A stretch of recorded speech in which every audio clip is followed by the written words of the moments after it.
Tuhan bersamamu. Inilah Injil suci Yesus Kristus menurut Lukas, bab 7 ayat 1 sampai dengan ayat 10. Yesus menyembuhkan hamba seorang perwira di Kapernaum. Setelah Yesus selesai berbicara di depan orang banyak, masuklah ia ke Kapernaum. Di situ ada seorang perwira yang mempunyai seorang hamba yang sangat dihargainya. Hamba itu sedang sakit keras dan hampir mati.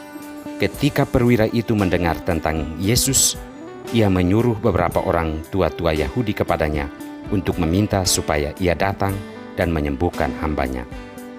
Mereka datang kepada Yesus dengan sangat, mereka meminta pertolongannya. Katanya, "Ia layak engkau tolong sebab ia mengasihi bangsa kita dan dialah yang menanggung pembangunan rumah ibadat kami." Lalu Yesus pergi bersama-sama dengan mereka. Ketika ia tidak jauh dari rumah, perwira itu menyuruh sahabat-sahabatnya untuk mengatakan kepadanya, "Tuan, jangan bersusah-susah, sebab aku tidak layak menerima Tuan di dalam rumahku. Sebab itu aku juga menganggap diriku tidak layak untuk datang kepadamu. Tetapi katakan saja sepatah kata, maka hambaku itu akan sembuh. Sebab aku sendiri seorang bawahan, dan di bawahku ada pula prajurit. Jika aku berkata kepada salah seorang prajurit itu, 'Pergi,' maka ia pergi. Dan kepada seorang lagi, 'Datang,' maka ia datang.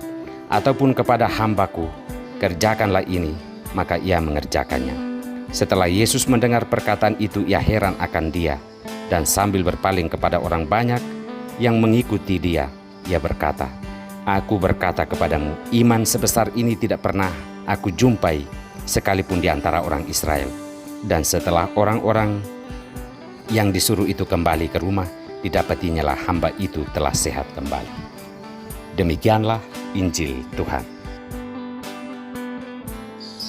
Allah ingin semua orang diselamatkan. Inilah sampan bersama saya, Pater Domikevi, SPD. Bapak, Ibu, saudara-saudariku yang terkasih, dimanapun Anda berada saat ini, sampan kembali menyapa Anda sekalian. Semoga selalu dalam keadaan sehat dan dilindungi Tuhan. Saudara-saudariku yang terkasih, manusia menginginkan hanya dirinya yang selamat. Boleh dikatakan, terkadang kita jatuh dalam godaan membatasi keselamatan, membatasi kesuksesan, membatasi keberhasilan, dan membatasi prestasi hanya ada dalam diri kita atau hanya terjadi di dalam diri kita. Entah prinsip ini lahir dari mana, tetapi semua manusia hampir punya hasrat dan keinginan yang demikian. Kita perlu sadar bahwa sebagai manusia hendaknya kita lebih berakal budi, memakai akal budi kita. Hendaknya kita lebih memakai hati nurani kita untuk sadar bahwa semua orang pantas untuk diselamatkan. Maka sikap egois di mana kita menginginkan keselamatan hanya ada pada diri kita. Sikap egois di mana kita hanya ingin kita sukses sendiri, berhasil sendiri, populer sendiri sementara orang lain tidak. Sikap seperti ini perlu dijauhkan dalam hidup kita. Kalau kita mendengar sabda Tuhan pada hari ini, kita sebenarnya mau diingatkan dan disadarkan bahwa keselamatan itu adalah milik semua orang. Semua kita harus ada dalam kesadaran tersebut. Paulus ketika menulis suratnya kepada Timotius, ia mengingatkan bahwa Allah menginginkan agar semua orang diselamatkan. Oleh karena itu Paulus meminta agar selain mendoakan sesama kita, kita juga melakukan perbuatan-perbuatan yang baik yang bisa membantu dan menolong sesama kita, agar jika kita bahagia, mereka juga bahagia. Agar jika kita sukses, mereka juga sukses. Agar jika mereka sakit, kita juga merasakan sakit yang sama. Maka Paulus menyuarakan apa yang diimaninya, bahwa Allah menginginkan semua orang diselamatkan. Maka kita sebagai manusia, terutama sebagai orang beriman, pengikut Kristus, prinsip ini jangan sampai pudar atau hilang dalam hidup kita sehari-hari. Kalau kita mendengar contoh konkret dalam Injil hari ini, seorang perwira, ia menyuruh orang untuk datang kepada Yesus, memohon supaya hambanya yang sakit itu disembuhkan.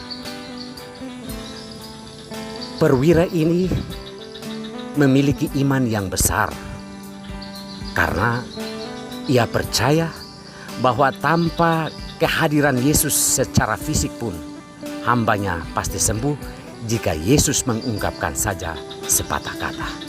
Ini iman yang luar biasa, tanpa harus melihat, tanpa harus melalui proses-proses ilmiah atau yang menunjukkan kepadanya bahwa Yesus mampu melakukan itu. Ia yakin akan sabda Yesus yang dahsyat, yang kuat, yang mampu menyembuhkan hambanya. Namun hal yang sebenarnya sangat dikagumi dari perwira ini adalah memiliki jiwa sosial yang tinggi. Ia berdoa, ia meminta Yesus datang bukan untuk menyembuhkan dirinya, anaknya, istrinya, atau siapapun, tetapi adalah seorang hamba. Ini tentu mustahil bagi kita ketika di dalam hidup kita sehari-hari kita melihat banyak manusia diperbudak, hanya digunakan tenaganya, tetapi ia tidak pantas untuk mengalami kebahagiaan di dalam rumah kita sendiri, di dalam atap rumah kita sendiri. Banyak pembantu, banyak hamba diabaikan, banyak bawahan diabaikan. Tetapi perwira ini menunjukkan kebesaran cintanya bahwa semua orang pantas diselamatkan.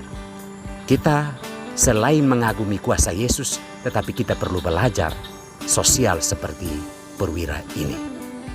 Bapak, Ibu, saudara-saudariku yang terkasih, marilah kita berusaha untuk hidup sebagai manusia beriman, bahwa dimanapun kita hidup, dimanapun kita ada, Allah ingin supaya semua orang diselamatkan.